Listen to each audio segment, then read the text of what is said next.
أعمالنا من يهد الله فلا مضل له ومن يضلل فلا هادي له أشهد أن لا إله إلا الله وحده لا شريك له وأشهد أن محمدا عبده ورسوله الذي لا نبي بعده أما بعد. Alhamdulillah, puji dan syukur kita panjatkan kehadirat Allah Subhanahu wa taala. Di kesempatan pagi hari ini dengan izin Allah kita bisa kembali berkumpul dan saya bisa kembali hadir ya di masjid ini. Mudah-mudahan ada guna dan manfaatnya insyaallah meneruskan kembali kajian kita yaitu mengkaji hadis-hadis arba'in yang berisi tentang pemahaman dasar Islam sebagai bekal buat kita ya untuk mengokohkan pemahaman kita terhadap Islam. Jadi paling tidak ada 42 hadis yang coba kita kaji menjadi pondasi pemahaman kita. Jadi jangan sampai kita tidak kenal sama sekali dengan hadis-hadis Nabi. Ya. Di hadis kedua insyaallah ini hadis yang cukup panjang ya, yang dikenal dengan hadis Jibril. Karena ini didatangi langsung ya oleh malaikat Jibril ketika Rasul dan para sahabat sedang duduk-duduk di masjid. Ya, kita bacakan dulu ya hadisnya. Bismillahirrahmanirrahim. An Umar bin Khattab radhiyallahu anhu qala bainama nahnu julusun inda Rasulillah sallallahu alaihi wasallam ittala alaina rajulun shadidu bayadis siyab shadidu sawadis sya'ri la yura alaihi asaru safar wa la ya'rifuhu minna ahadun. Ya, jadi hadis ini diriwayatkan oleh oleh Amirul Mukminin Umar bin Khattab. Dan pernah juga disampaikan kalau secara lengkapnya di Sahih Muslim ya, ini hadis nomor ke-8. Itu diriwayatkan oleh anaknya, oleh anak Umar, itu Abdullah bin Umar. Ya, terutama ketika mulai ada penyimpangan dalam masalah takdir, ya, salah satu iman, salah satu rukun iman. Jadi ada orang yang mengingkari masalah takdir. Nah, maka Ibnu Umar segera membantah bahwa kita harus beriman kepada takdir Allah, bahwa semua yang terjadi ini atas takdir Allah. Nah, maka Ibnu Umar kemudian menyampaikan hadis ini yang beliau dengar dari ayahnya ya, Umar bin Khattab, dibacakan hadis ini. Ya, jadi kalau kita lihat langsung di kitab Sahih Muslimnya itu sebelumnya ada dari Ibnu Umar dulu ya, tapi di sini langsung dari Umar bin Khattab. Ya, di kitab hadis arba'innya. Jadi kata Umar bin Khattab, ketika zata yaumin, pada suatu hari, ya idtala alaina rajulun bainama nahnu julusun inda Rasulillah sallallahu alaihi wasallam zata yaumin. Ketika kami sedang duduk-duduk di sisi Rasul sallallahu alaihi wasallam pada suatu hari. Ya, di sini nanti secara umum ya ada faidah yang kita ambil dari hadis ini. Ya, yang pertama, ya, hadis ini adalah ummus sunnah, ya, induknya sunnah. Sebagaimana Al-Fatihah adalah ummul Quran. Ya, jadi Al-Fatihah itu ummul Quran, induknya Al-Quran. Karena semua isi Al-Quran itu terangkum dalam Al-Fatihah. Ya, di mana dalam Al-Quran, semua Al-Quran itu kalau dirangkum isinya cuma 3 hal ya. Yang pertama berkaitan dengan akidah, yang kedua hukum, dan yang ketiga berkenaan dengan kisah. Ya, kisah di situ ada janji dan ada ancaman ya. Janji surga dan ancaman neraka. Ya, nah itu kan dari ayat 1 ya, Bismillahirrahmanirrahim, Alhamdulillahirabbil alamin ya, sampai Maliki yaumiddin, itu berkaitan dengan akidah. Lalu iyyaka na'budu wa iyyaka nasta'in ihdinas siratal mustaqim, itu berkaitan dengan hukum ibadah. Iyyaka na'budu, kami hanya kepada Engkau kami beribadah, itu kaitannya dengan hukum. Jalan yang lurus itu semuanya adalah berkaitan dengan hukum ibadah. Lalu yang ketiga kita kisah siratal ladzina, jalan orang-orang yang Engkau beri nikmat, bukan jalan yang dimurkai dan yang sesat. Jadi semua isi kisah Al-Quran itu tersimpulkan dalam ayat itu. Ada orang-orang yang diberi nikmat, orang soleh. Nanti dijelaskan dan di surat An-Nisa, minan nabiyyin wasiddiqin wasyuhada wassolihin, 4 golongan. Jadi semua kisah dalam Al-Quran ada, termasuk orang-orang yang soleh, dan ada orang-orang yang maghdub alaihim waladhdallin. Ya, jadi ayat-ayat ya berikutnya yang semua yang ada dalam Al-Quran itu semua merinci Al-Fatihah. Ya, karena ketika kita berdoa ihdinas siratal mustaqim, tunjukkan kami jalan yang lurus, maka isi Quran ini semuanya petunjuk.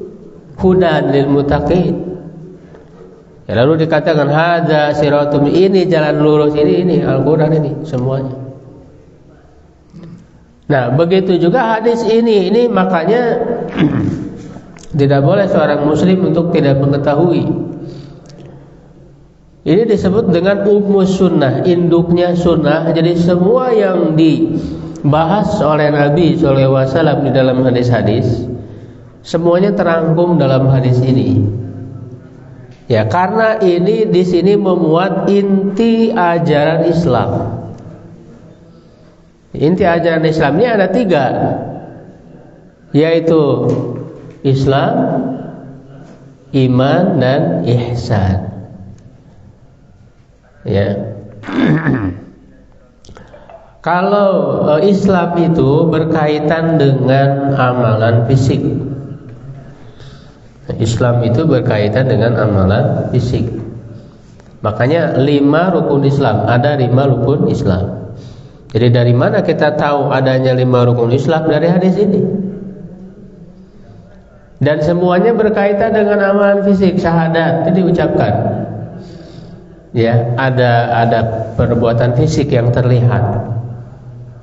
Tidak bisa seorang masuk Islam hanya dalam hatinya, harus diucapkan dengan syahadat. Sholat ada gerakan fisiknya, zakat, saum, haji, semuanya ada amalan fisik. Jadi Islam itu berkaitan dengan amalan fisik. Kemudian iman dengan 6 rukun iman ya. Iman kepada Allah, pada malaikat, pada kitab-kitab, kepada Rasul, hari akhir, dan takdir baik dan buruk. Iman itu berkaitan dengan keyakinan hati. Keyakinan hati. Ya, tapi keyakinan hati itu tentu didahului dulu oleh akal. Jadi orang tidak akan sampai kepada keyakinan sebelum dia memahami terlebih dahulu. Makanya dalam Islam itu orang yang masuk Islam dia harus secara sadar, harus secara paham. Ya, tidak hanya ikut-ikutan, tidak hanya apalagi dipaksa. Makanya nggak boleh la ikraha fiddin. Tidak ada paksaan dalam agama. Orang yang mau masuk Islam itu dia sadar inilah agama yang benar. Ya, dan dia harus ada tahu buktinya. Kenapa? Agama Islam ini adalah agama yang benar. Jadi masuk dulu di akal, dipahami oleh akal, barulah kemudian yakin, beriman. Ya, makanya kata Allah, fa'lam annahu la ilaha illallah. Ketahui dulu, ilmui dulu bahwa dia tiada Tuhan selain Allah. Jadi akidah Islam, semua yang ada di dalam ajaran Islam, semuanya bisa dicerna oleh akal, semuanya bisa masuk akal, bisa dipahami oleh akal tentang kebenarannya. Makanya dalam Al-Quran itu Allah Subhanahu wa ta'ala banyak mengajak kita untuk berpikir. Afala tatafakkarun, ya, afala taqilun, semua mengajak berpikir. Begitu juga ketika menjelaskan persoalan akidah tentang adanya Allah. Kenapa Allah itu hanya satu, Tuhan yang satu? Itu kan akal kita diajak untuk berpikir. Ya, kata Allah, kalaulah Tuhan itu banyak, maka akan hancur alam ini. Lau kanat alihatun la fasadata. Kalau ada banyak Tuhan-Tuhan di alam ini, maka akan hancur. Kenapa? Karena masing-masing Tuhan itu akan berebut kekuasaannya, bahkan akan bersaing, maka terjadilah kehancuran di alam ini. Ya, tidak hancurnya alam ini adanya keteraturan, adanya keserasian. Ya, alam ini masing-masing bergerak, ya, setiap benda-benda yang ada di alam ini itu menunjukkan adanya Tuhan yang satu. Karena ada kesatuan, keteraturan, ya, keserasian dan seterusnya. Jadi semuanya dipahami oleh akal dulu, ya, baru kemudian orang itu menjadi yakin. Makanya tidak dibenarkan, ya, orang masuk Islam tanpa sadar. Harus dengan kesadaran. Nah, itu iman. Iman itu makanya khitab ataupun ditujukan pertama kali itu ke akal dulu. Akal baru kemudian yakin. Itu iman. Ya, jadi keyakinan hati yang diawali dengan akal, pemahaman akal. Makanya semua ajaran Islam ini ilmiah. Ya, tidak benar orang mengatakan akidah Islam nggak bisa diilmiahkan. Semuanya ilmiah, Pak. Ya, keberadaan Allah gitu ya. Ada orang mengatakan tuh yang viral, ya, guru gembul namanya itu. Iya, dia mengatakan adanya Allah nggak bisa diilmiahkan. Gitu. Kalau nggak bisa diilmiahkan berarti nggak masuk akal. Ya, kalau nggak masuk akal ngapain diterima? Ngapain diyakini? Kenapa? Karena Allah tidak bisa terlihat. Ya, itu kan mudah saja bagi akal kita. Tidak semua yang ada itu harus terlihat. Banyak hal yang kita yakini ada itu tidak terlihat. Ya, misalnya angin ada nggak? Kita yakin ada, tapi bisa kelihatan nggak? Tidak terlihat. Termasuk akal. Kita tahu, kita yakin akal itu ada, akal manusia. Tapi pernah kita lihat nggak wujudnya seperti apa? Ya, jadi tidak semua yang ada itu harus terlihat. Ya, bahkan bagaimana kita meyakini adanya Allah? Melalui tanda-tandanya. Itu akal, masuk akal. Makanya kata seorang Arab Badui, ya, Arab gunung sekalipun, dia sangat jelas ketika ditanya apa bukti adanya Allah. Dia mengatakan innal ba'rata tadullu 'alal ba'ir wa inal asharul aqdam tadullu 'alal masir. Ya, sesungguhnya kotoran unta itu menunjukkan adanya unta. Walaupun kita tidak melihat unta. Ya, kalau di Indonesia nggak ada unta, ya, kambing atau ayam gitu. Kita nggak lihat langsung itu, ya, binatang itu, tapi ada kotorannya. Kita lihat ada kotoran, berarti kita yakin ada unta, ada hewan yang lewat. dengan melihat kotorannya. Dan jejak kaki menunjukkan adanya perjalanan.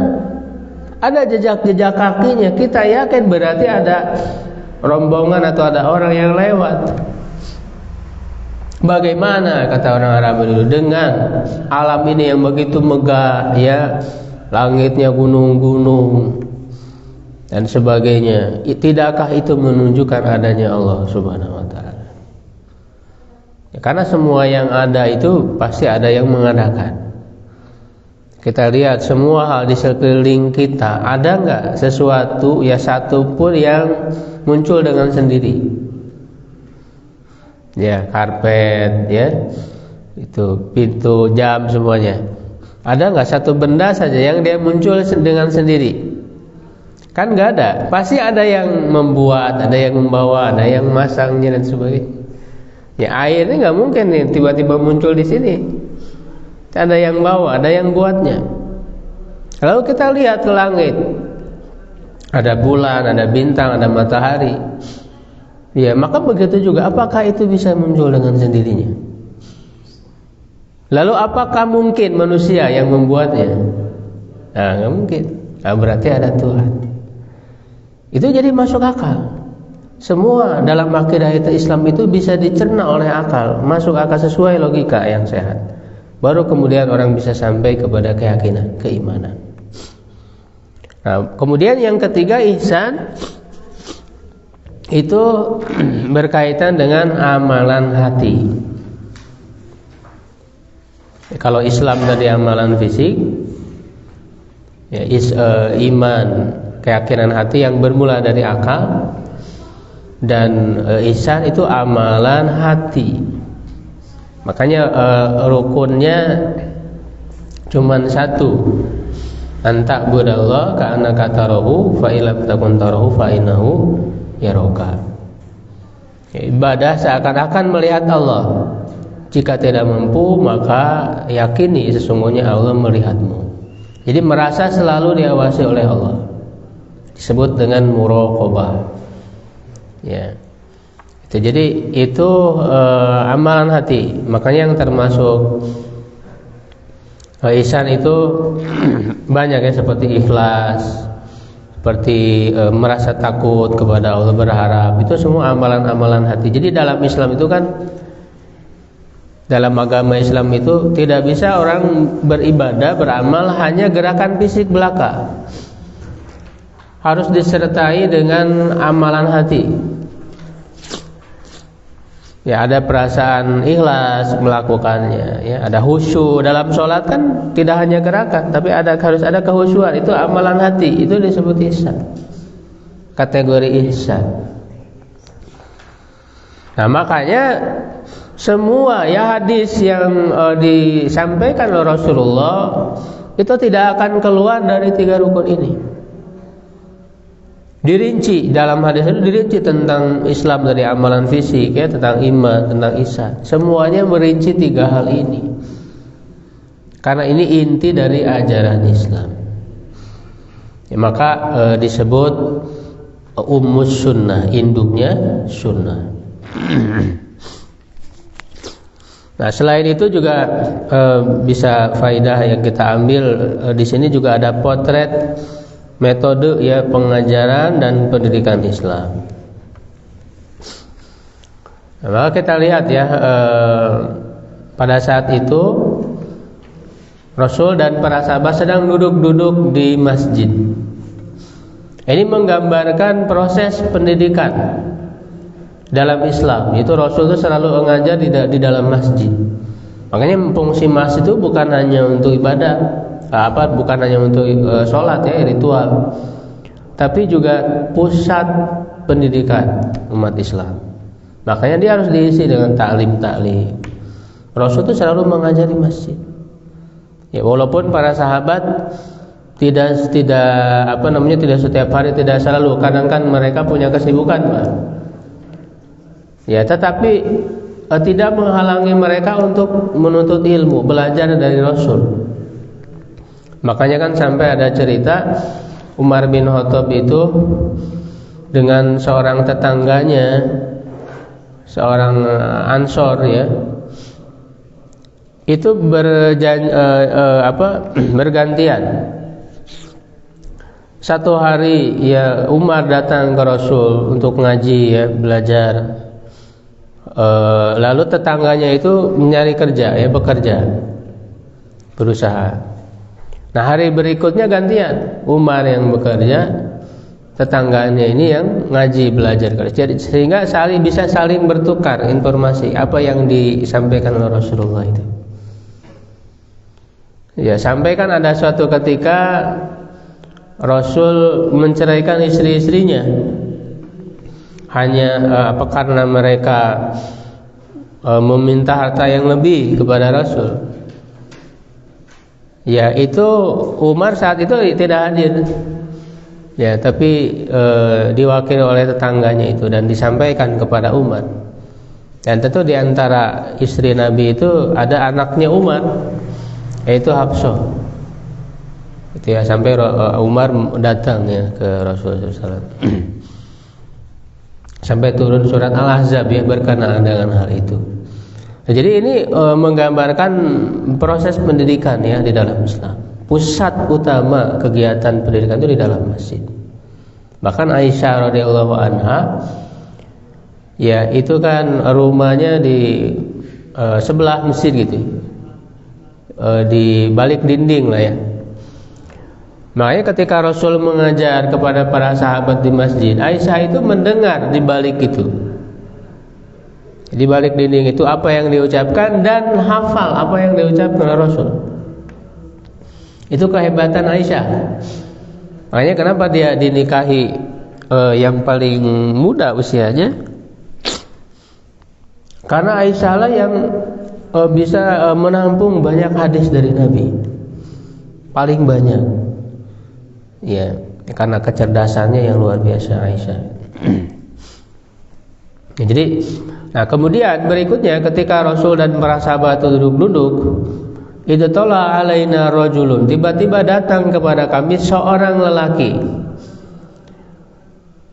Ya, nah, seorang laki-laki ini kan nanti dijelaskan di akhir adalah malaikat Jibril. Jadi menjelma menjadi seorang manusia. Ya, jadi ini salah satu bentuk bagaimana penyampaian wahyu.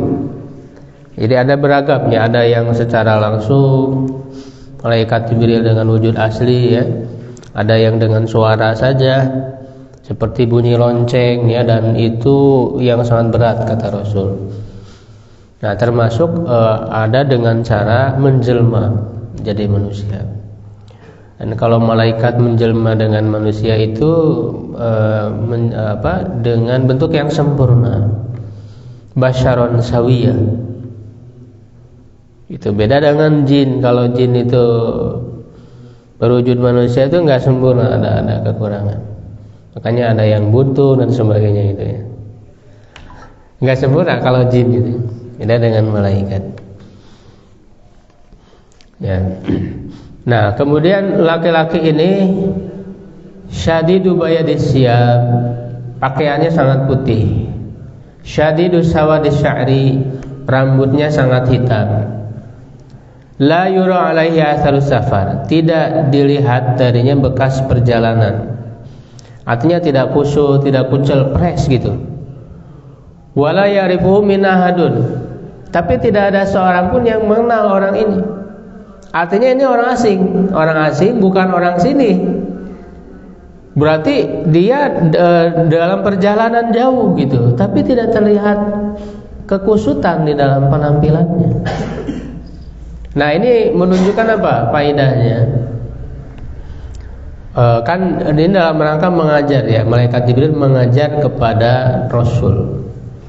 Nah ini menunjukkan bahwa penampilan seorang dai ya, penampilan seorang pengajar ya, khususnya pengajar agama Islam ya, itu harus berpenampilan yang baik, jangan kusut ya.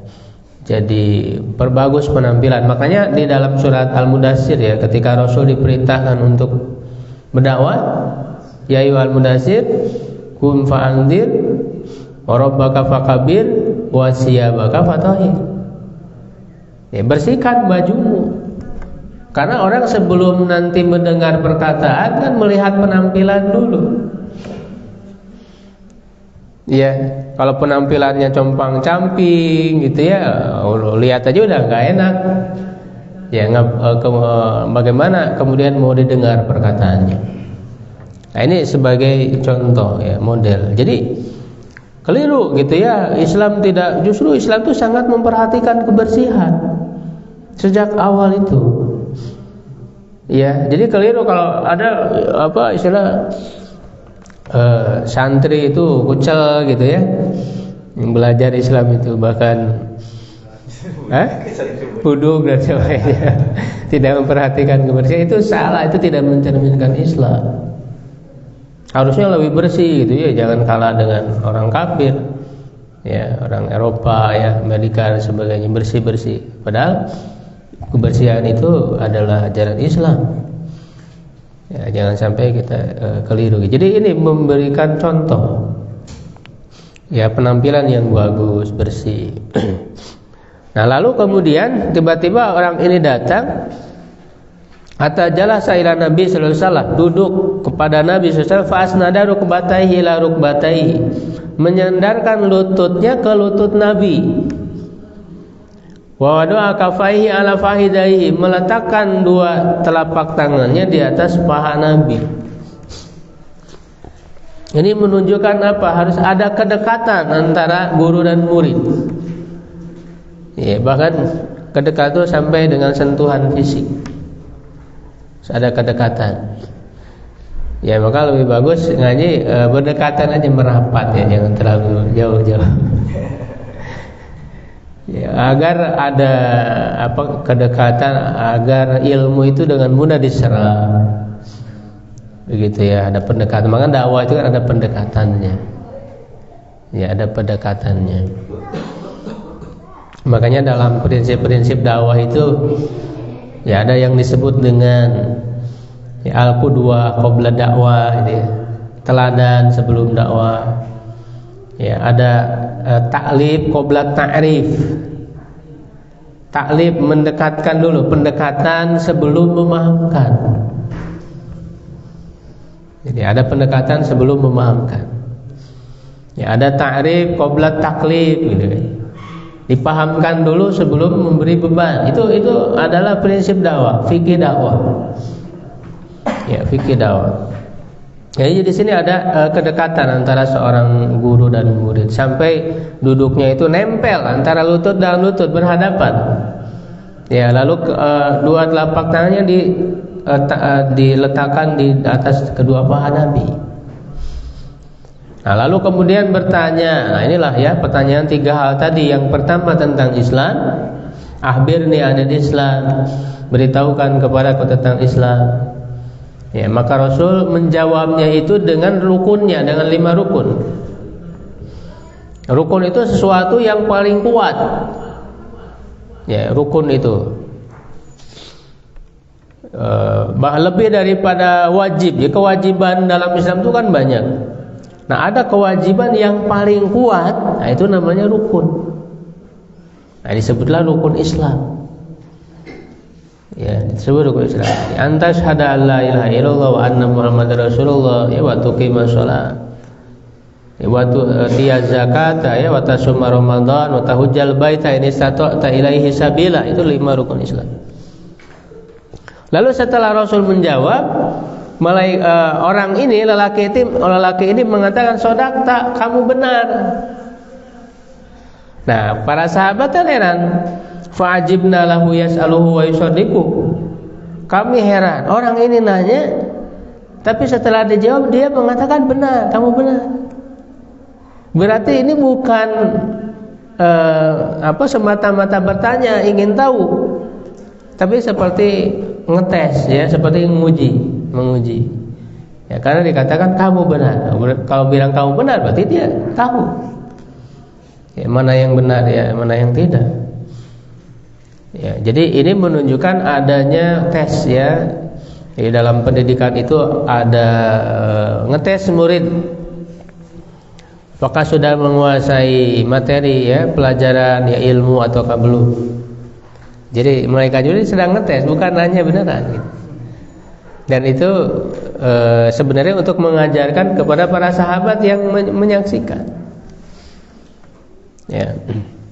Lalu kemudian bertanya tentang iman, dijawab dengan 6 rukun iman.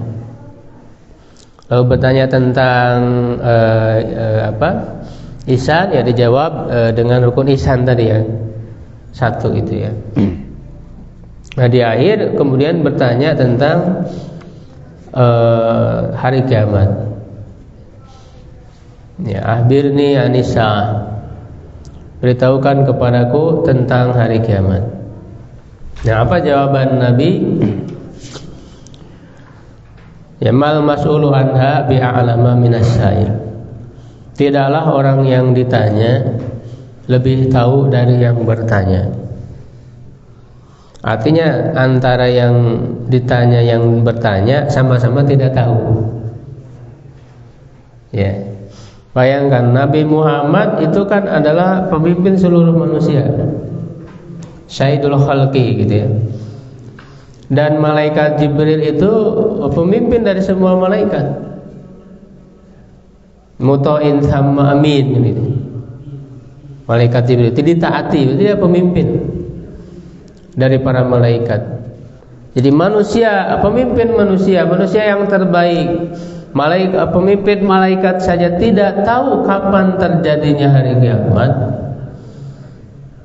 Lalu kemudian ada manusia biasa ngaku-ngaku gitu tahu, meramal.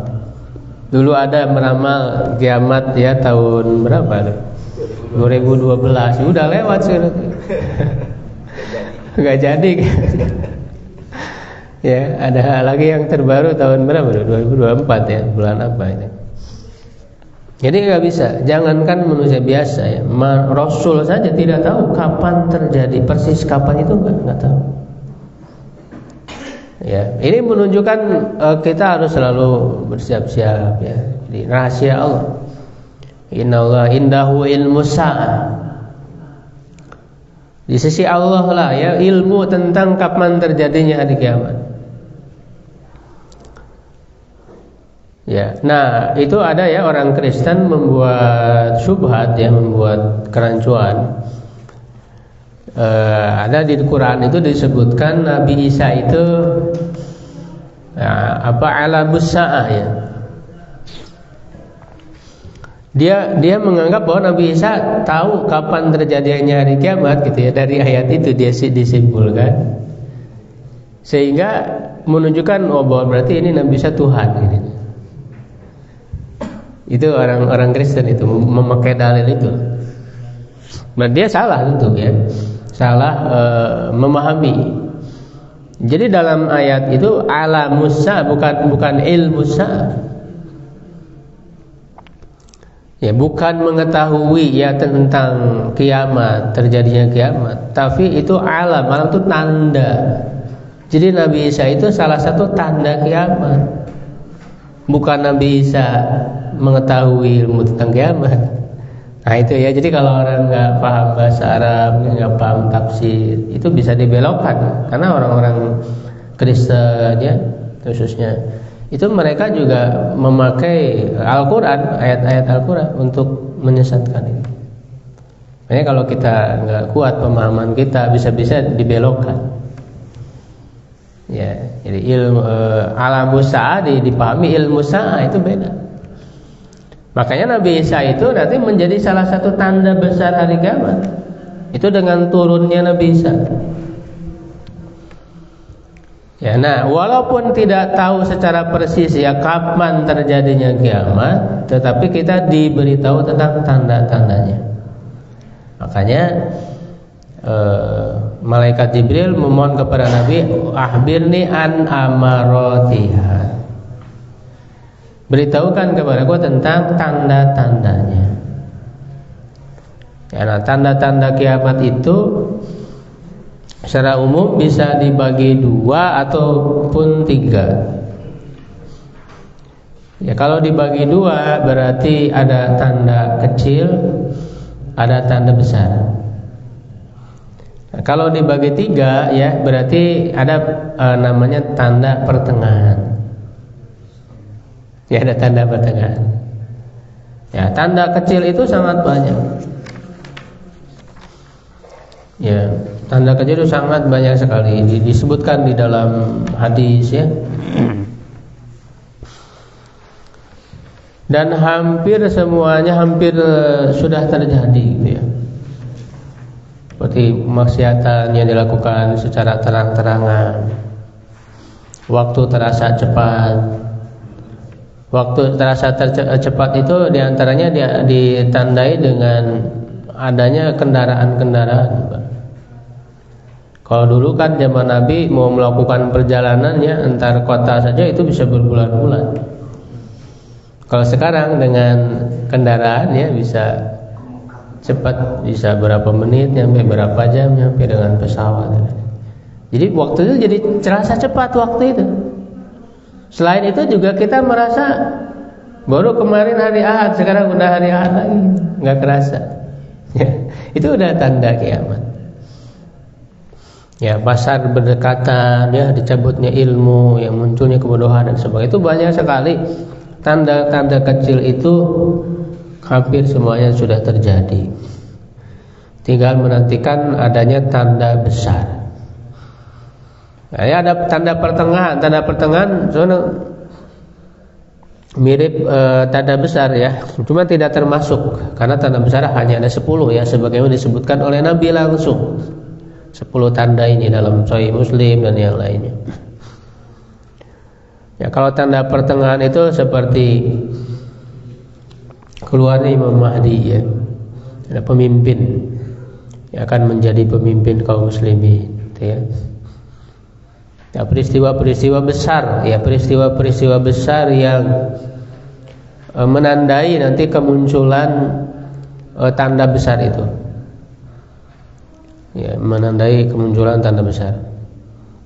Makanya nanti kalau kita pelajari itu akan tahu, ya akan tahu datangnya tanda besar ini. Ya, bahkan ketika bicara Imam Mahdi saja misalnya, itu kan ada tanda-tanda, ada cirinya, nggak bisa sembarangan ya orang ngaku jadi Imam Mahdi. Sekarang kan banyak tuh. Bahkan udah beberapa lama banyak orang ngaku Imam Mahdi. Itu ya. Nah itu nggak bisa sembarangan. Justru dalam hadis ya itu ada tandanya, ada cirinya.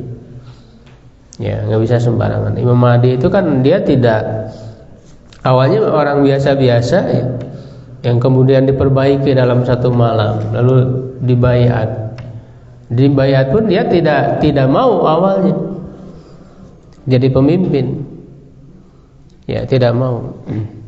Kemudian ada cirinya itu ada sekelompok orang pasukan di Baida namanya itu ya, di padang pasir, di satu padang pasir. Ya itu ditenggelamkan ke dalam bumi ya, satu kelompok, satu pasukan itu. Ya, hanya tersisa ada satu orang yang kemudian dia mengabarkan tentang berita itu. Nah, itu diantara ciri tanda akan datangnya Imam Mahdi itu. Jadi ada tanda-tandanya, nggak bisa sembarangan. Ya, nggak bisa sembarangan. Termasuk nanti munculnya Dajjal. Munculnya Dajjal itu semua orang akan merasakan. Kenapa? Karena Dajjal itu kan dia muncul hanya 40 hari. Tapi satu hari pertama seperti 1 tahun. Jadi satu hari itu panjang sekali, enggak ya? Perjalanannya itu panjang sekali. Jadi seperti 1 tahun, 1 hari itu. Hari kedua seperti 1 bulan, hari ketiga seperti 1 minggu. Hari keempat kembali seperti hari-hari biasa. Berarti semua orang di dunia merasakan bahwa hari tersebut sangat panjang waktunya itu. Jadi matahari ini gak terbenam-terbenam gitu, terus perjalanannya lambat. Itu akan dirasakan. Nah itulah ciri keluarnya Dajjal. Jadi supaya orang tahu bahwa Dajjal sudah keluar. Ya, gitu. Nah, jadi ini sangat penting kita mengetahui, memperhatikan, merenungkan tentang tanda-tanda kiamat ini, agar kita selalu ingat, bahwa kiamatnya sudah dekat. Bahkan Allah juga mengatakan la'alla sa'ah takunu qaribah. Ya, bisa jadi kiamat itu sudah dekat. Bahkan dengan diutusnya Nabi saja menunjukkan itu sudah dekat kiamat. Jadi tanda yang paling pertama, tanda kiamat itu diutusnya Nabi Muhammad sebagai Nabi akhir zaman.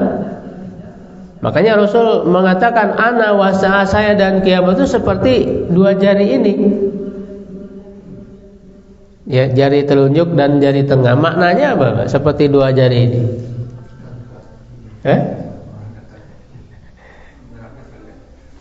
Dekat. Jadi lebih kepada yang tersisa ini sebenarnya.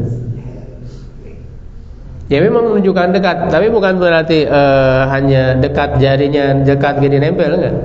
Tapi ini, kalau kita ukur panjangnya jari tengah dan jari telunjuk, itu kan tersisa segini.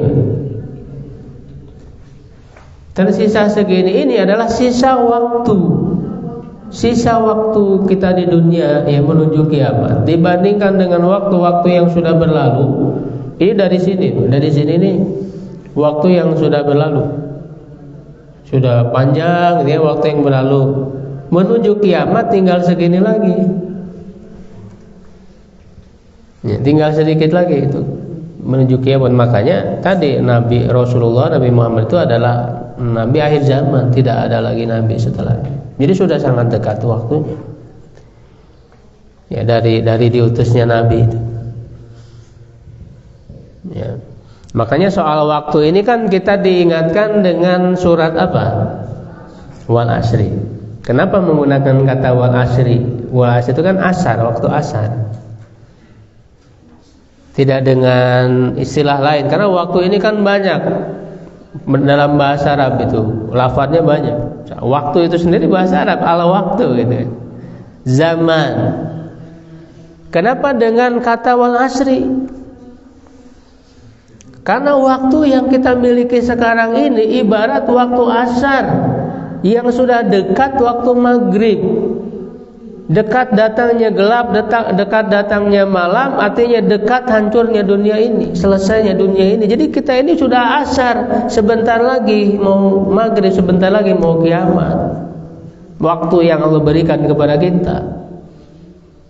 Itulah hikmahnya kenapa menggunakan kata wal asri. Jadi kita sudah di akhir zaman. Jadi ingatkan bahwa kita ini nggak lama lagi. Mau ngapain lagi? Mau cari apa lagi kita di dunia ini? Ya, akhirat sudah menanti kita. Gitu ya. Nah ini saya kira perlu pembahasan yang mendalam ya tentang tanda besar kiamat. Tentang Dajjal aja ini cukup panjang ya kalau kita ingin lebih memahaminya. Ya, dan ini memang terdapat dalam hadis sahih yang harus kita yakini. Tidak boleh kita menolak ya ataupun mentakwilkan gitu ya, mengalihkan ke makna lain ya karena dianggap tidak masuk akal dan sebagainya. Ya. Jadi kita harus yakini. Jadi Dajjal ini adalah sosok manusia. Karena ada sebagian orang yang tidak percaya gitu. Dia sebagai sosok, oh ini hanya sebuah sistem saja. Tidak, justru dalam hadis itu jelas ada ciri-cirinya. Bahkan kan Dajjal itu matanya buta, satu ya, pecak gitu ya. A'war dalam bahasa Arab itu. A'war itu buta sebelah. Ya, buta sebelah. Ya, makanya nanti kan Dajjal itu akan keluar pada 70.000 Yahudi. 70.000 orang Yahudi. Dia akan keluar, jadi di belakangnya ada 70.000 orang Yahudi. Di mana? Yahudi Asfahan. Asfahan itu di Iran sekarang itu.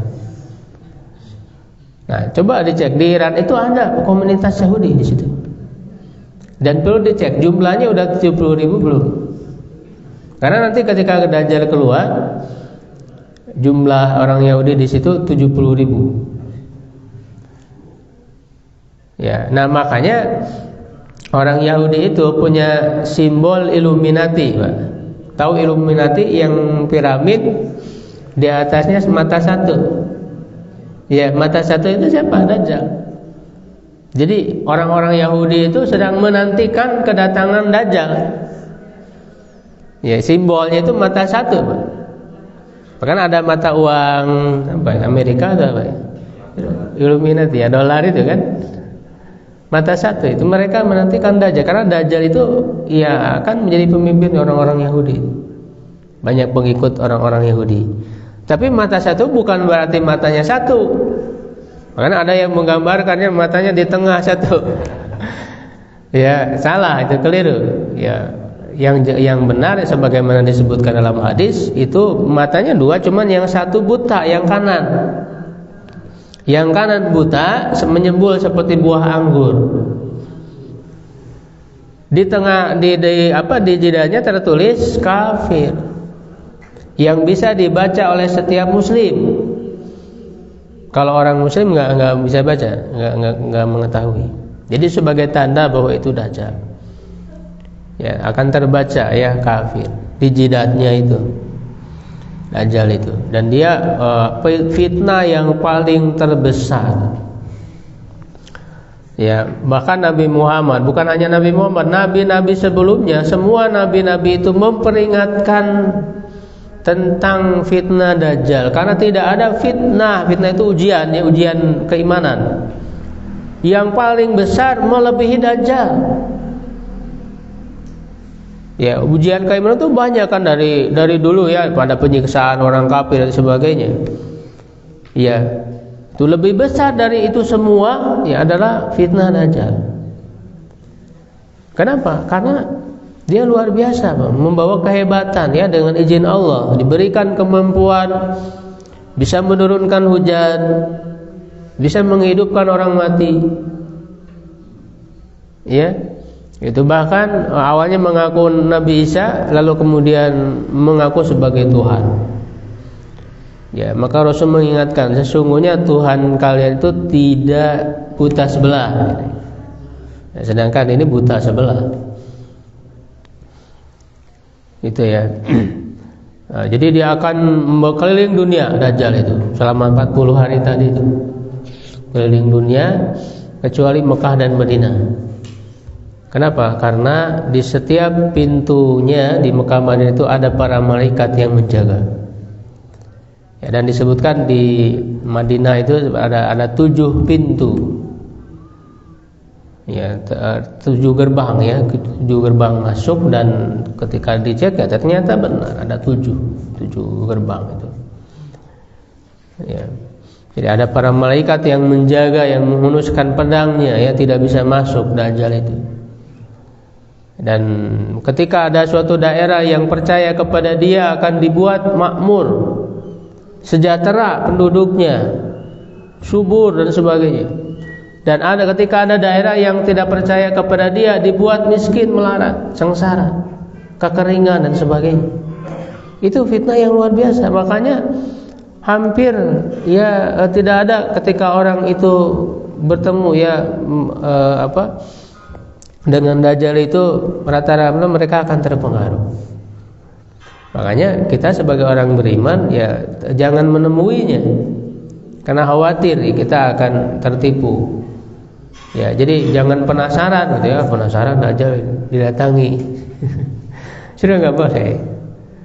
Ya kan, kepo gitu kan orang-orang sekarang. Makanya kita lihat sekarang kan dengan adanya kehebatan ya, yang sedikit saja orang banyak terkesima gitu. Ya, punya sihir, sulap sebagainya.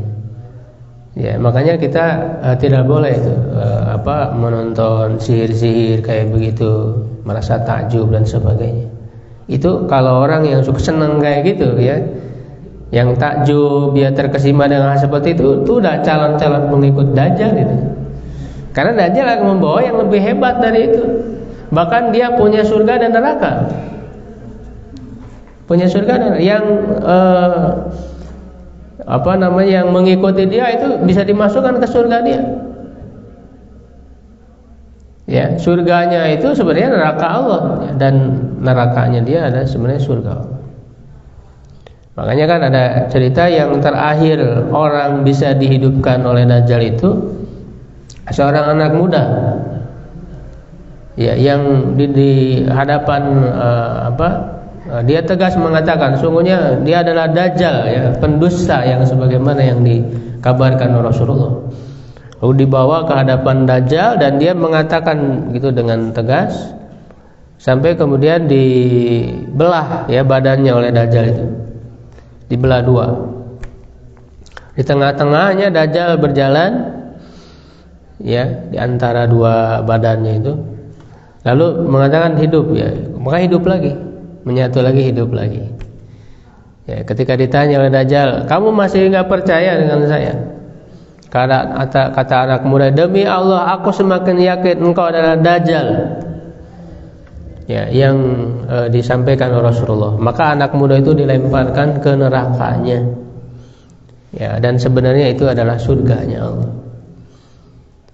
Ya, dan sebetulnya itu adalah air yang dingin ya kata Rasulullah. Hanya terlihat saja seperti api yang panas. Jadi ini ujian paling besar. Makanya kita dalam sholat di bacaan terakhir itu selalu berlindung dari fitnah Dajjal. Doanya gimana? Allahumma a'udzubika min fitnatil mahya wal mamat ya, wa min syarri fitnatil masih Dajjal. Itu kan selalu kita baca ya, agar kita berlindung dari fitnah Dajjal, gitu ya. Nah nanti ketika dan Dajjal ini tadi ya tidak ada yang bisa menghentikan membunuhnya kecuali Nabi Isa alaihissalam. Makanya turunnya Nabi Isa itu ya salah satu tugasnya adalah untuk membunuh Dajjal. Nabi Isa. Jadi Nabi Isa itu belum meninggal, jadi diangkat oleh Allah ke langit ya. Di sisinya. Diangkat itu ketika usia 30 tahunan ya. Dan diturunkan melanjutkan usianya dulu. Jadi masih tetap pas diturunkan itu 30 tahun, melanjutkan ketika dia diangkat. Jadi sekarang itu enggak bertambah, enggak berkurang usianya. Ya, ibarat video itu di pause dulu gitu ya. Ibarat nonton video pause dulu baru di play lagi. Itu Nabi Isa turun ya. Turunnya di mana? Di Menara Putih. Itu kan disebutkan di dalam hadis Menara Putih di Damaskus, Suriah. Nabi Isa itu. Ya. Dan sekarang Menara Putihnya sudah ada. Menara Putihnya sudah ada Pak, di Suriah itu, di Damaskus. Ya, di zaman Nabi kan belum ada ketika Rasul menyampaikan hadis ini. Ya, karena dia baru dibangun di zaman kemudian di Khalifah. Di Menara Al-Baida di Dimashq ya, di Damaskus, Suriah. Nabi Isa itu turun menjelang subuh. Ketika mau qomat subuh, turun diapit oleh dua malaikat ya, dan disitulah ada pemimpin kaum muslimin ya, maka itu dipahami itu Imam Mahdi yang akan memimpin kaum muslimin, pemimpinnya. Ketika datang Nabi Isa dipersilahkan untuk jadi imam ya, kata Nabi Isa sesungguhnya setiap kaum ada pemimpinnya, dia menolak untuk jadi imam, dipersilahkan jadi imam. Imamnya itu ya, itu Imam Mahdi. Nah, disitulah kemudian persiapan melawan musuh, ya khususnya melawan orang-orang Yahudi ini yang dipimpin oleh Dajjal tadi. Makanya ada hadis kan mengatakan kalian akan memerangi Yahudi sampai batu dan pohon itu bicara, yang mengatakan ya Muslim, ta'al warai Yahudi faqtulhu. Wahai Muslim, kesini. Di belakangku ada orang Yahudi yang sedang ngumpet gitu ya. Bunuh dia. Ya, akan banyak terbunuh orang Yahudi dalam perang itu. Kecuali pohon Gorkot, kata Nabi. Dia tidak akan bicara. Ternyata orang Yahudi itu baca juga hadis ini. Mereka nanam pohon Gorkot di pemukimannya itu. Sebagai dianggap untuk penolong ya, padahal tidak akan bisa menolong ya. Hanya tidak bicara saja. Itu banyak kalau dilihat di pemukiman orang-orang Yahudi itu, mereka menanam pohon Gorkot itu. Bisa di-searching ya, pohon Gorkot itu. Nah, itu kan dipimpin oleh Dajjal. Perang itu. Dan Dajjal ketika melihat Nabi Isa itu menciut, dia berlari kabur sampai tiba di satu pintu ya, disebut dengan pintu Lud, Babu Lud. Gerbang Lud. Nah, gerbang Lud itu sekarang kalau kita cek ya, ada di depannya atau di pintunya bandara Tel Aviv, Israel. Pintu Lud itu, disitulah Dajjal itu dilempar ya dengan senjata Nabi Isa alaihissalam. Ya, lalu dia meninggal. Itu Nabi Isa itu. Makanya Nabi Isa itu dia tidak membawa syariat baru, tapi melanjutkan syariat Nabi Muhammad. Makanya tidak dikatakan sebagai Nabi baru, tidak. Hitungannya tetap sebelum Nabi Muhammad gitu ya. Cuman dia sebagai tanda kiamat yang diturunkan di akhir zaman. Ya, makanya yang akan dilakukan oleh Nabi Isa itu yaksirus salib wa yaqtulul khinzir. Ya, jadi Nabi Isa itu akan menghancurkan salib-salib, Pak. Makanya ketika Nabi Isa turun, akan banyak orang-orang Kristen masuk Islam. Salib-salib akan dihancurkan oleh Nabi Isa itu. Makanya di dalam Quran kan dikatakan la yu'minan nabihi ya qabla mautihi. Ya, akan beriman ya ahlul kitab, orang Kristen itu kepada Nabi Isa ya sebelum dia meninggal. Nabi Isa kan belum meninggal gitu ya. Jadi akan banyak nanti orang Kristen yang masuk Islam ketika turun Nabi Isa alaihissalam, membunuh babi-babi. Nabi Isa itu ya. Nah, itu ya diantara ini masih banyak, tapi mungkin bisa nanti dilanjut ya berkaitan dengan tanda kiamat. Ya, biasanya seru kalau membahas tanda kiamat ini ya. Kita penasaran. Dan tentu yang saya sampaikan itu berdasarkan hadis-hadis yang sahih ya, insyaallah. Ya, bukan ngarang-ngarang ya, ataupun hadis-hadis yang lemah, dhaif ya. Dan tentu kita juga hanya boleh menyampaikan berdasarkan hadis yang sahih saja. Karena ini perkara gaib, tidak bisa dengan akal pikiran ya. Itu makanya kita harus berpaku betul kepada hadis-hadis yang sahih tentang berita-berita hari kiamat. Karena ternyata kalau kita baca hadis-hadis yang sahih saja, itu sudah cukup. Ya, karena cukup banyak. Makanya Hudzaifah bin Al-Yaman itu mengatakan, Hudzaifah bin Al-Yaman itu sahabat pemegang rahasia Rasul. Termasuk berita-berita tentang akhir zaman itu banyak disampaikan kepada Hudzaifah. Makanya kata Hudzaifah, dari tempat aku berdiri ini sampai nanti datang kiamat, semua sudah dijelaskan oleh Nabi. Kata Hudzaifah itu. Ya, hanya kata Hudzaifah ada orang yang mengingatnya, ada orang yang lupa. Gitu ya. Jadi banyak sekarang kaum muslimin yang tidak mengetahui itu. Ya, padahal itu penting untuk kita ketahui agar kita bisa terhindar dari fitnah tadi itu. Ya, kejadian-kejadian yang akan terjadi supaya kita waspada gitu ya. Wallahu a'lam bishawab. Kita lanjutkan dengan dialog saja ya, kalau ada pertanyaan. Terima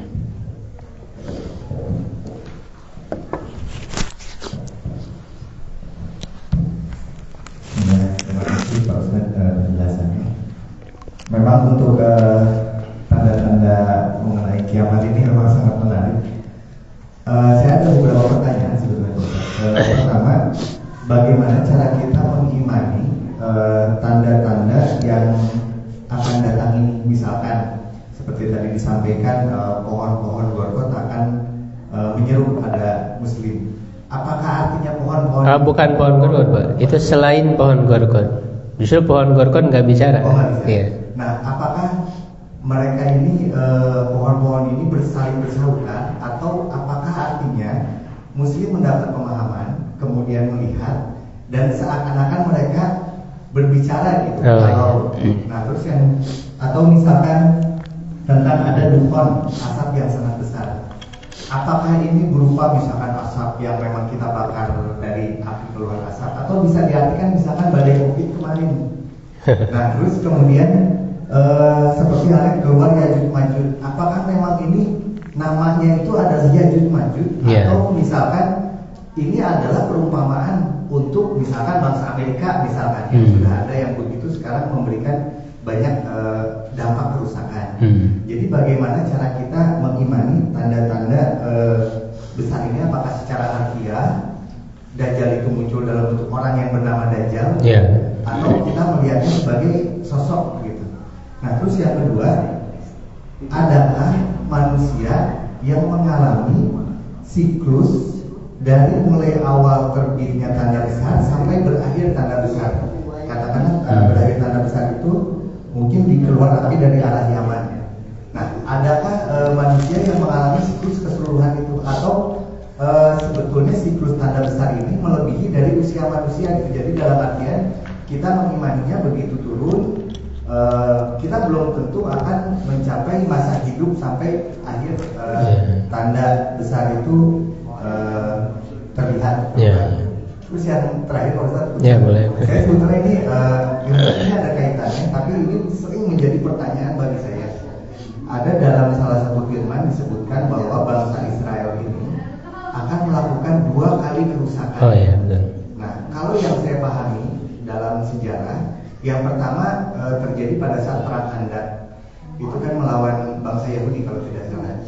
Terus kemudian ada juga kasus Nakba 1948 yang itu juga membuat kerusakan. Kemudian sekarang juga membuat kerusakan. Nah, maksud 2 kali jumlah ini, apakah kita mengartikan memang saklek, oh ya ini pasti 2 kali, tapi ini kok udah lebih dari 2 kali, atau kita melihatnya sebagai jamak gitu? Begitu Pak Ustaz. Baik, ini cukup panjang ya. Mudah-mudahan bisa kita jawab satu persatu. Yang pertama tadi meyakini tanda-tanda ini apakah secara harfiah ya, secara apa adanya, ataukah ada tafsir lain gitu ya, ditafsirkan lain. Ya, nah ini yang menjadi prinsip dalam mengimani hal-hal gaib. Ya, kita yakini apa adanya. Ya, yakini apa adanya, tidak boleh dialihkan ke mana lain. Ya, kalau dalam bahasa ilmu bahasa itu disebut majaz gitu ya. Jadi jangan dipahami majaz, tapi pahami secara hakikat yang sebenarnya. Karena majaz itu kan harus ada korin, harus ada pendukung lain bahwa ini bukan mana sebenarnya. Sedangkan nggak ada, karena kan itu hal yang gaib. Ya, yang tidak diketahui secara pasti oleh manusia, kejadiannya bagaimana, wujud nyatanya seperti apa, belum diketahui oleh manusia kecuali kalau sudah terjadi gitu kan. Ya, apalagi ini hal-hal yang besar. Tanda ini bukan hal-hal biasa.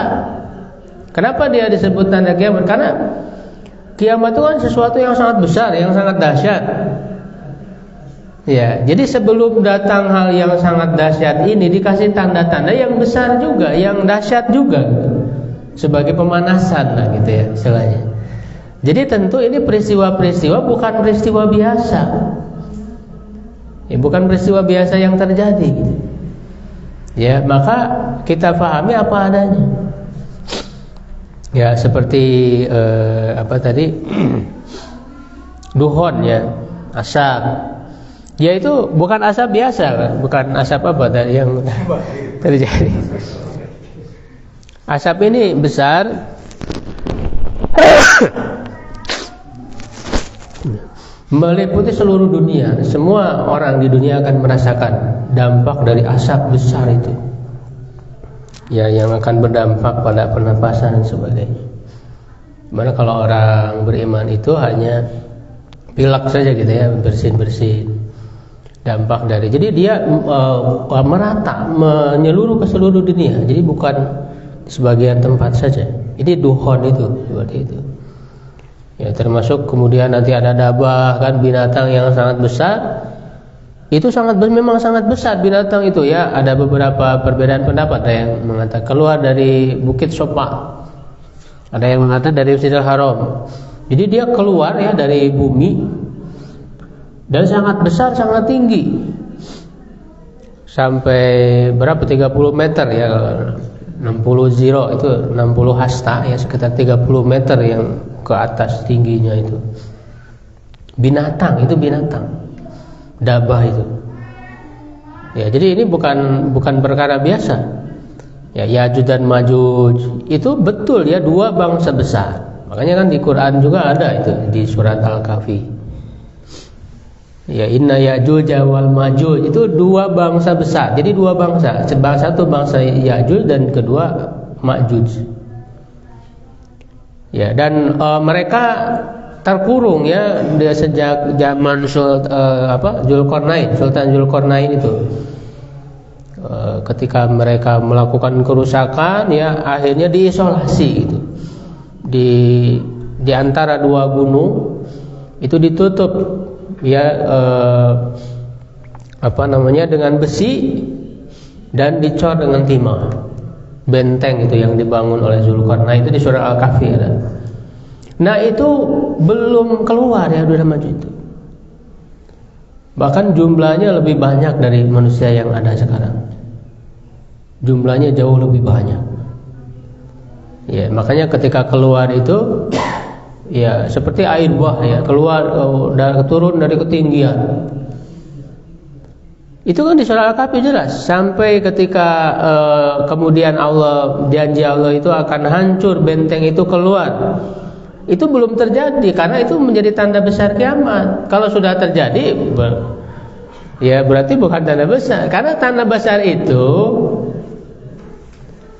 yang 10 itu kalau satu sudah terjadi itu akan beruntun, nyambung. Ketika semuanya sudah selesai langsung terjadi kiamat.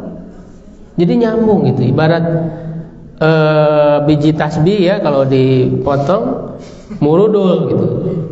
Satu bijinya diikuti dengan biji yang lain, murudul. Jadi satu terjadi langsung diikuti oleh tanda berikutnya sampai semuanya terjadilah kiamat.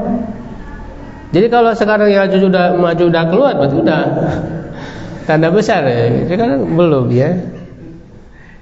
Gitu. Jadi itu mana sebenarnya, Mbak? Jadi jangan sampai kita menafsirkan dengan tafsir-tafsir yang lain dengan akal pikiran, itu keliru. Karena sebagian ilmuwan muslim ada yang memahami begitu, itu keliru. Kalau semua hal-hal yang gaib ini ditafsirkan dengan yang mana yang lain, ya habis akidah Islam tuh habis. Surga, neraka, kan itu hal gaib. Ya, banyak hal-hal yang belum terjangkau oleh akal kita. Kita yakin adanya, tapi kan untuk tahu wujudnya bagaimana itu di luar jangkauan akal kita, Pak. Wujud bagaimananya, karena kita belum pernah melihat. Lalu kalau tidak masuk akal atau dalam arti tadi tidak diketahui ya wujudnya oleh akal kita, lalu dianggap tidak ada, ya tidak begitu, nggak boleh. Jadi hal-hal gaib ini memang hal-hal luar biasa ya, yang tidak akan terjangkau oleh pemahaman akal kita. Gitu. Jadi sudah saya apa adanya, ya. Gitu. Jangan ngukur dengan yang kita lihat sekarang. Ya harus yakin terhadap hal yang gaib. Jadi kalau tadi metodenya begitu dialihkan, ditafsirkan, oh ini Amerika berarti sekarang. Ya maka habis nanti hal gaib. Dajjal dianggap bukan orang, bukan sosok. Padahal itu harus diyakini. Makanya ini orang-orang yang suka mengagungkan akal, orang-orang filosof ya, filsafat, ahli filsafat atau orientalis, itu kan begitu. Nah, jadi banyak hal gaib itu dialihkan mananya. Nah kita nggak boleh. Itu sudah tahu gitu ya, ngukur dengan akal pikiran segala halnya. Tetapkan apa adanya. Ketika pohon-pohon bicara, ya sudah, pahami apa adanya, berbicara. Ya, dan itu menjadi salah satu tanda kiamat juga. Yantikul jamadat gitu. Ada benda-benda bisa ngomong, bisa bicara.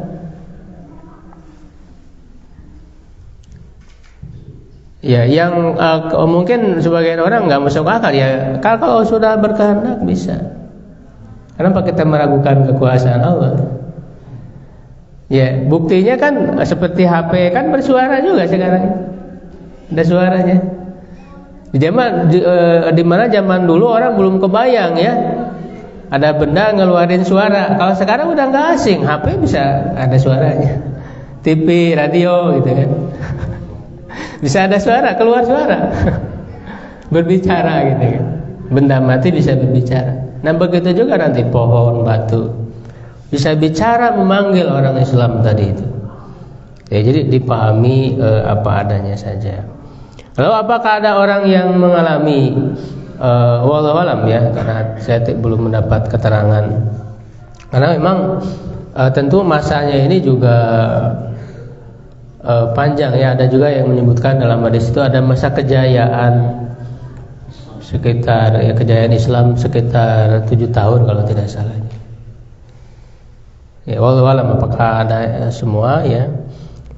Dan seperti matahari terbit dari barat ini memang agak akhir-akhir ya, karena matahari terbit di barat itu semua orang beriman Pak di seluruh dunia, tapi udah nggak diterima lagi imannya. Makanya ada hadis, segeralah bertobat sebelum matahari terbit dari barat. Karena ketika matahari terbit dari barat, semua orang beriman tapi nggak lagi diterima imannya. Atau yang sudah beriman ingin nambah amal soleh, udah nggak bisa, udah ditutup catatan amal. Berarti ini udah akhir-akhir ya. Karena kalau tadi turun Nabi Isa kan masih ada yang beriman. Itu masih ada yang beriman. Ya, jadi itu termasuk akhir-akhir yang matahari terbit dari barat itu. Ya. Kemudian tadi yang terakhir apa? 2 kali kerusakan. Oh ya, 2 kali kerusakan. Nah, memang para ulama berbeda pendapat ya, para ahli tafsir. Ada yang mengatakan sudah terjadi dua-duanya. Ada yang mengatakan belum terjadi ya. Nah, kalau kita pahami, dan ada juga ulama ya kontemporer, ini pendapat ketiga yang lebih saya kuatkan. Yang satu udah terjadi sebelum udah lewat ya, dan yang satu lagi sekarang terjadi. Jadi kenapa Al-Quran menyebutkan ya qadaina ya Bani Israil la tufsidunna ya fil ardi marratain wa la ta'lunna uluwan kabir. Kalian Bani Israil akan melakukan 2 kali kerusakan, dan kalian akan menyombongkan diri, merasa tinggi dengan sesombong-sombongnya, kesombongan yang sangat besar.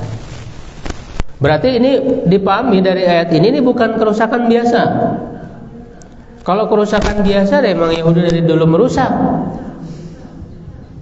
Ya, dari dulu juga merusak. Mereka itu orang Yahudi itu, dimanapun mereka berada itu merusak. Nah, tapi disebut 2 kali, ini berarti bukan kerusakan biasa. Ya, nah maka berdasarkan sejarahnya, orang Yahudi itu punya kerusakan besar itu ketika mereka memiliki kekuasaan, memiliki kerajaan. Nah, ternyata dalam sejarah ya itu hanya 2 kali. Yang pertama setelah peninggalan Nabi Sulaiman. Ya, karena kan Nabi Sulaiman itu raja, selain Nabi juga dia raja, kekuasaannya sangat besar. Dan memang keturunan Bani Israil Nabi Sulaiman itu. Ya, tapi tentu Nabi Sulaiman seorang nabi ya, yang tidak melakukan kerusakan, tidak ya. Nabi Sulaiman. Jadi setelah peninggalan Nabi Sulaiman itu nanti ada kerajaan, ada penerus. Dan bahkan ada berpecah ya, ada kerajaan Israel ya, ada kerajaan Yahudi. Nah, ketika punya kekuasaan itulah mereka melakukan kerusakan, kesewenang-wenangan, kezaliman. Ketika mereka punya kerajaan yang pertama tadi itu selepas Nabi Sulaiman, membuat kerusakan yang rusak, ya, yang besar, ya, sampai dihancurkan. Makanya di lanjutan surat Al-Isra tadi itu, kami utus hamba kami badalana itu uli ba'sin syadid, yang punya kekuatan yang besar. Nah, itu kan ternyata mereka dihancurkan oleh yang dipimpin oleh Bukhtanasor atau Nebukadnezar, seorang pemimpin, ya, dari mana itu, mereka yang menghancurkan Yahudi itu yang pertama kali itu. Ya, nah, dalam sejarah setelah itu, setelah hancur kerajaan Yahudi itu, tidak pernah lagi ada orang Yahudi itu punya kekuasaan. Mereka hidupnya terpencar, ya, di berbagai negeri, terusir, ya, terhinakan. Ya, tidak punya negara, Pak, dari dulu. Karena sudah dihancurkan itu. Ya, sampai di zaman Nabi juga kan mereka terpecah-pecah, berpencar, ya. Ada di Madinah itu 3 kabilah Yahudi kan gitu. Ya. Nah, sampailah kemudian ada satu gerakan namanya gerakan Zionisme. Tujuannya adalah mengumpulkan kembali, karena Yahudi terpencar di mana-mana.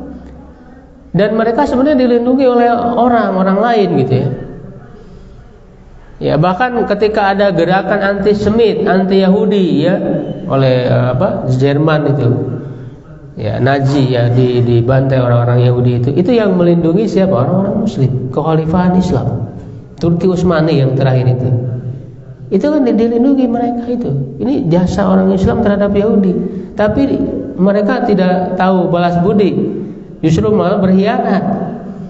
Ya, merongrong, malah menjatuhkan kekhalifahan Turki Utsmani, orang-orang Yahudi. Dan mereka mengadakan tadi, ya, gerakan Zionisme sejak tahun 1948 tadi itu. Ya, mereka mencari tempat untuk jadi pusat mereka, dan dipilihlah di Palestina. Ya, kebetulan pada saat itu Inggris berkuasa, ya, maka memberikan kepada Yahudi itu Palestina. Awalnya Sultan Khalifah terakhir Sultan Abdul Hamid II itu ketika ditawari untuk membeli, ya, beberapa tanah di Palestina itu dengan tegas menolak. Ini adalah wakaf kaum muslimin, ya, yang dibebaskan dengan darah kaum muslimin. Tidak satu jengkal pun aku tidak akan memberikan kepada kalian.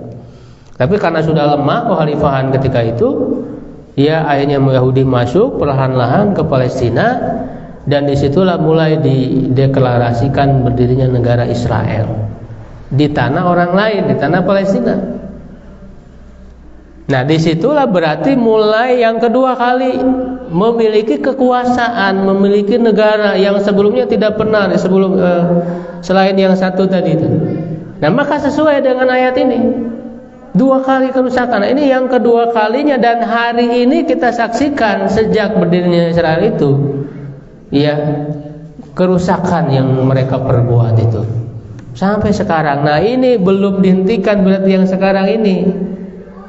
Ya, janji Allah yang kalau ketika datang yang kedua kali, kerusakan yang kedua, ya, kami akan juga utus hamba-hamba Allah, ya, yang kuat, yang bisa mengalahkan mereka. Nah, itu belum terjadi yang kedua kali itu.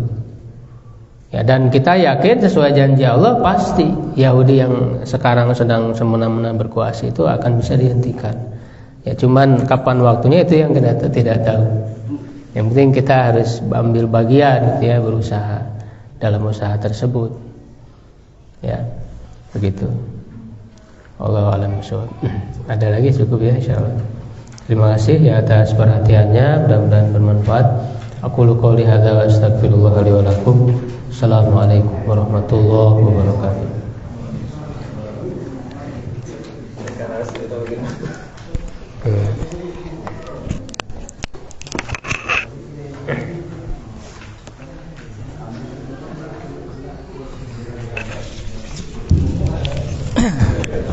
Alhamdulillah, terima kasih banyak pada Ustadz yang sudah memaparkan materinya. Manis rupanya sampai jam 6, biasanya setengah 6 sudah stop. Ini jam 6 masih lanjut.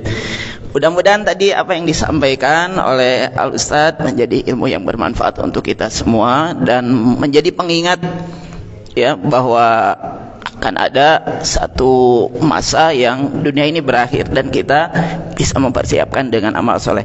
Terima kasih yang sudah hadir di Masjid Al Mubarakah ini dan yang di medsos. Yang di medsos juga banyak yang komentar. Salah satunya dukhon tuh, Ustaz, ada yang menyebut asap rokok. Dukhon, asap rokok. Pak Rusadi dari Soreang kalau tidak salah.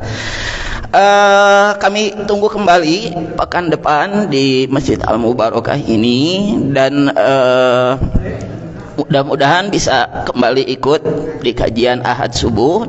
Mengingatkan jam 9 nanti akan ada kajian bersama Al Ustaz Dr. Nasruddin Syarif MPDI yang akan membahas tema problematika ikhtilaf fikih hadis. Terus jam 5 sorenya ada pembelajaran bahasa Arab yang ingin memperdalam ilmu bahasa Arab jam 5 sore bersama Al Ustaz Dian Hardiana MPDI. Kemudian pada maghribnya dilanjut dengan kajian kitab Bulughul Maram.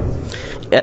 Mudah-mudahan Allah Subhanahu wa taala melindungi kita semua dari fitnah, terutama fitnah yang besar yang kita baca setiap kali sholat gitu ya. Dan emang fitnah itu cukup besar, dan jangankan fitnah dajjal gitu ya. Kadang ku uang 100.000 beas 2 kilo minyak kelapa ge rada oyak iman ya. Sekedap deui pada aya pilkada. Nah, mudah-mudahan Allah menjaga kita semua dari fitnah-fitnah, terutama fitnah besar ini, fitnah dajjal ya. Allah alam bisawab. Dari awal sampai akhir alhamdulillah kajian berjalan lancar. Kita tutup dengan doa kifaratul majelis. Subhanakallahumma wa bihamdika asyhadu an la ilaha illa anta astaghfiruka wa atubu ilaik. Wassalamualaikum warahmatullahi wabarakatuh. Untuk Bapak yang hadir dimohon untuk mencicipi hidangan yang sudah disediakan oleh panitia di selasar masjid. Terima kasih.